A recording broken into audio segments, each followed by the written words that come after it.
بسم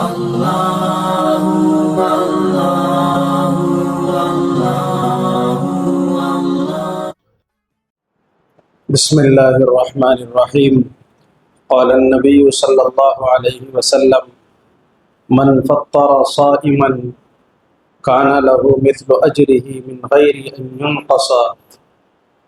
او کما قال علیہ الصلاۃ والسلام۔ معزز حاضرین کرام، اللہ تعالیٰ کے فضل سے ہم رمضان کے مبارک دن گزار رہے ہیں۔ ہمیں رمضان کی ایک ایک پہلو پر غور کرنے سے اللہ کی مہربانیاں سمجھ میں آتی کہ روزہ رکھنے پر اللہ پاک کیسا عظیم اجر و ثواب عطا فرماتے ہیں، اور روزہ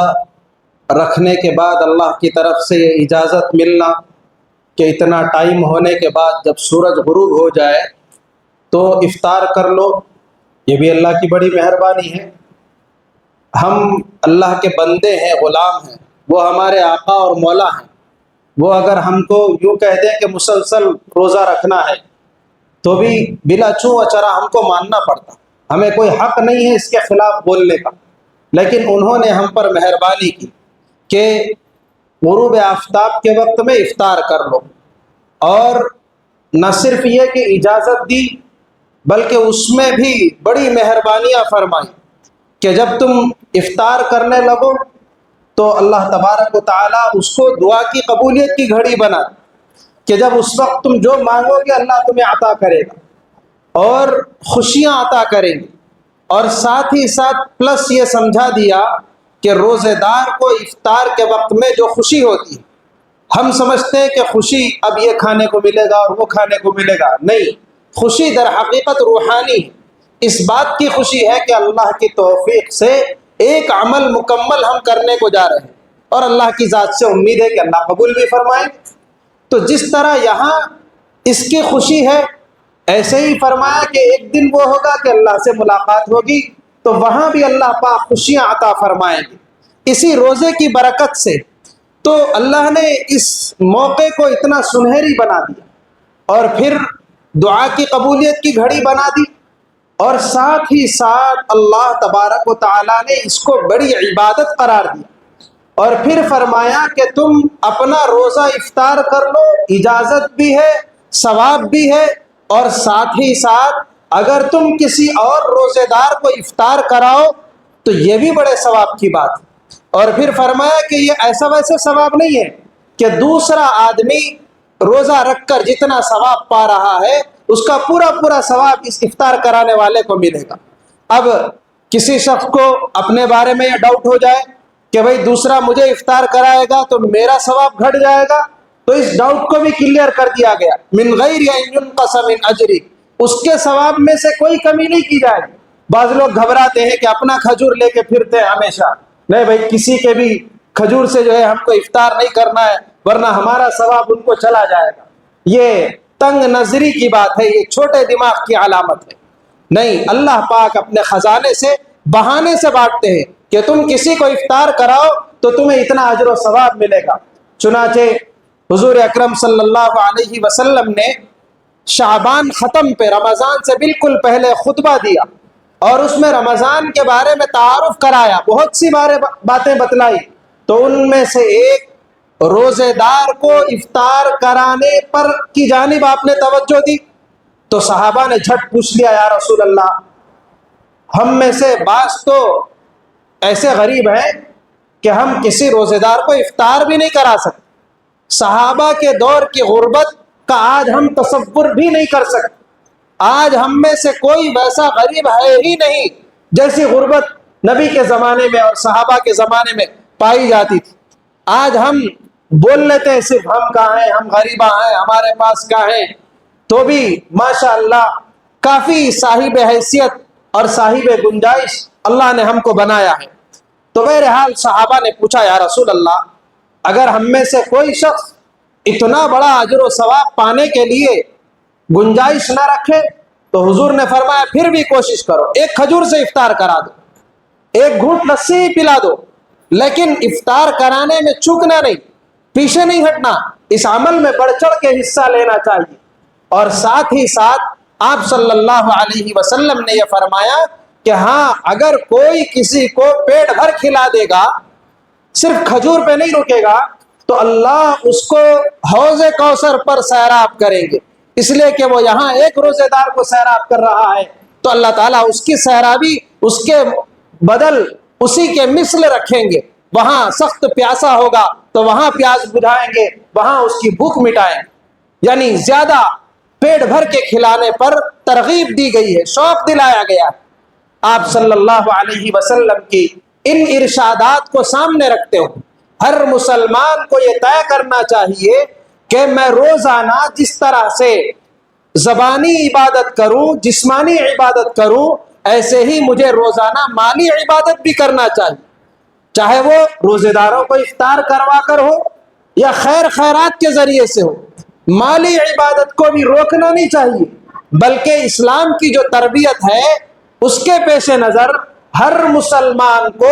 ہر دن صدقہ نکالنے کی عادت ہونی چاہیے، ہر دن خیرات کرنے کی عادت ہونا چاہیے، اس لیے کہ یہ خیرات اللہ کے غضب کو ٹھنڈا کرتی ہے، یہ اللہ کے غصے کو بجھاتی ہے، یہ بلاؤں کو ٹالتی ہے۔ مگر ہم لوگوں کا مزاج کیا ہے؟ مصیبت آنے کے بعد اب خیرات کرنے کا پلان بناتے کہ اب کچھ تو بھی کریں گے کیا،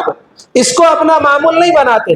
رمضان کا مہینہ آتا ہے تو بھی ہم سوچنے میں نکال دیتے ہیں کہ آج کریں گے، کل کریں گے، اب کریں گے، جب کریں گے، اور پھر کرتے بھی ہیں تو اس میں ایک پلان، بڑا پلان، یعنی اس میں حضرت شیطان حاضر ہو جاتے ہیں اور نفس میں یہ دھوکہ پیدا کر دیتے ہیں کہ بھائی کرے تو اچھی دعوت کرو، نام ہونا، افطار پارٹی ہونا۔ اب اس میں بے دینی کے راستے پر چلے جاتے ہیں کہ راستے روکو اور سب لوگوں کو اطلاع ہونا، اب چاہے نماز چھوٹ جائے، دعا چھوٹ جائے، اس سے مطلب نہیں ہے، بس نام ہونا چاہیے۔ تو یہ مقصود اور مطلوب نہیں ہے، مقصد ہے روزے دار کا احترام، روزے دار کے افطار میں اپنے مال کو شامل کرنا اور ثواب کے لالچی بن جانا۔ اب وہ بہت سمپل طریقے سے بھی ہو سکتا ہے کہ کسی کے گھر افطار پہنچا دے، یا کسی کو اپنے گھر افطاری پر بلا لے، کسی کو رقم دے دیں کہ آپ اپنا افطار اس سے کر لیجئے، کسی بھی طریقے سے ہو سکتا ہے۔ لیکن ہم یہ سادے طریقوں کی طرف نہیں جاتے ہیں،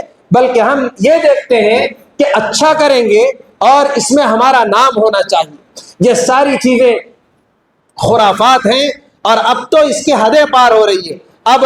راستوں میں، سڑکوں پہ اور بازاروں میں اور بعض جگہ تو بستی کے گلی کے لوگوں سے چندہ مانگ کے کرتے ہیں کہ آج افطار کی پارٹی کرنا ہے، لہذا آپ سب اپنا کنٹریبیوشن پیش کیجیے، اور پھر اس کے پیچھے بے شمار بے دینی کی باتیں جڑی ہوئی ہیں۔ یہ مقصود نہیں ہے شریعت کا۔ شریعت کا مقصد ہے خرچ کرنے کا جذبہ پیدا کرنا۔ اللہ کے نبی صلی اللہ علیہ وسلم تو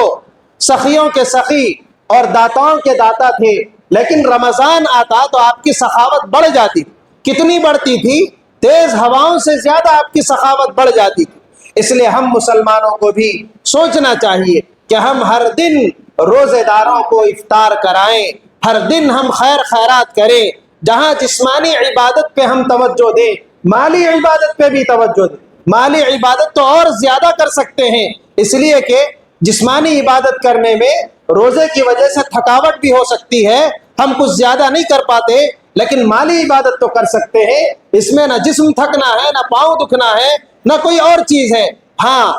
اپنے دل سے مال کی محبت کو نکالنا اور اللہ کی خوشنودی حاصل کرنا، یہ جذبہ ہمارے اندر ہونا چاہیے، اور یہ اس کے لیے ہمیں موقع تلاش کرنا چاہیے کہ کہاں کہاں ہم افطار کروا سکتے ہیں، کون کون ضرورت مند ہے، کہاں ہمارا مال لگ جائے تو بہتر ہے۔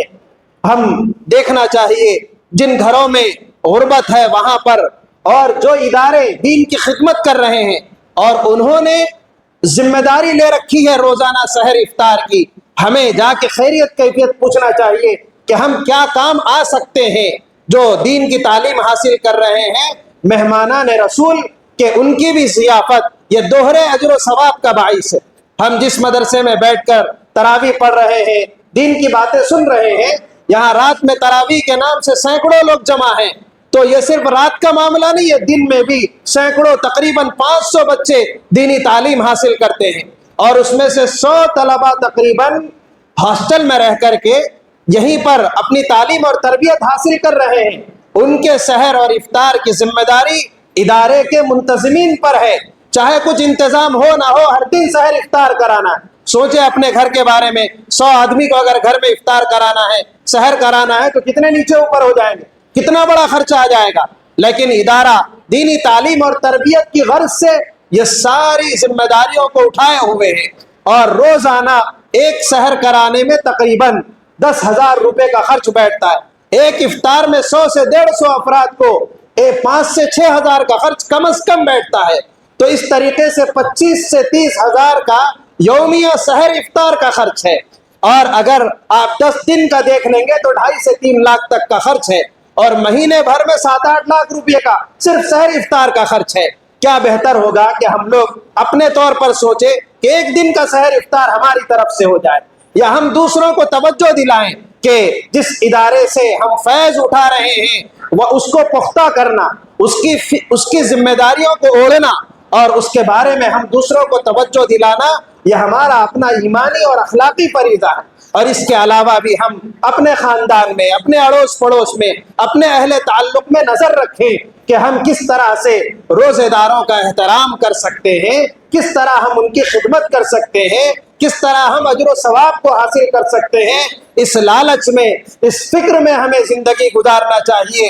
اور ہمیں مال کے بخل میں مبتلا نہیں ہونا چاہیے کہ خرچ کر دیں گے تو ہاتھ خالی ہو جائے گا۔ جب ہم اللہ کی محبت میں خرچ کریں گے، اللہ اس کو پلٹا کر دیں گے، خیر دیں گے، برکت دیں گے، اپنی رضا دیں گے، اور بے شمار اللہ تبارک و تعالی رمضان کے فیوز و برکات سے مالا مال فرمائیں گے۔ حق تعالی سے دعا ہے کہ اللہ پاک ہم تمام کو ان حقائق کو سمجھنے کی توفیق عطا فرمائے، کتاب و سنت کی روشنی میں زندگی گزارنے کی توفیق نصیب فرمائے۔ وآخر دعوانا ان الحمد للہ رب العالمین۔